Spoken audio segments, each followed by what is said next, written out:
A group gathering here in Washington to talk about their UFO sightings, but this apparently is no crackpot convention. Former high-level government and military officials are among those sharing what they've seen in the skies.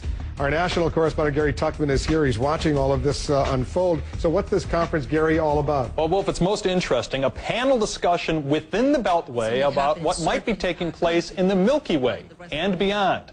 Have extraterrestrials visit us here on Earth? Well, 14 men from 7 different countries participated in a panel discussion to describe why they believe UFOs have visited Earth.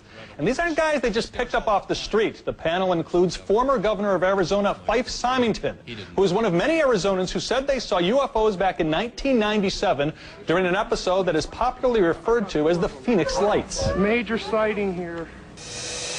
We want the United States government to stop perpetuating the myth that all UFOs can be explained away in down-to-earth and conventional terms. Instead, our country needs to reopen its official investigation that it shut down in 1969. Also participating was a retired Air Force captain who says he and his passengers saw a huge flying disc. Also a retired Peruvian Air Force pilot who says he came within 300 feet of a circular UFO flying at 63,000 feet. And then there was a retired U.S. Air Force security officer who, while stationed in England, was summoned to a downed aircraft in a forest. When we came up on the triangular-shaped craft, there were blue and yellow lights swirling around the exterior as though they were part of the surface. The air around us was electrically charged, and we could feel it on our clothes, our skin, and our hair.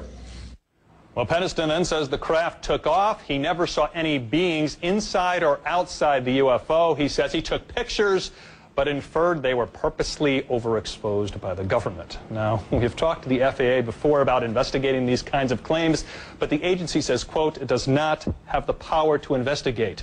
We've covered a few of these kinds of stories before, Wolf, and one thing that we always mention to the enthusiasts is if one of these craft came down on Earth and did an interview with one of us, the debate would be over. But that hasn't happened yet. Hasn't happened yet, but there's, who knows?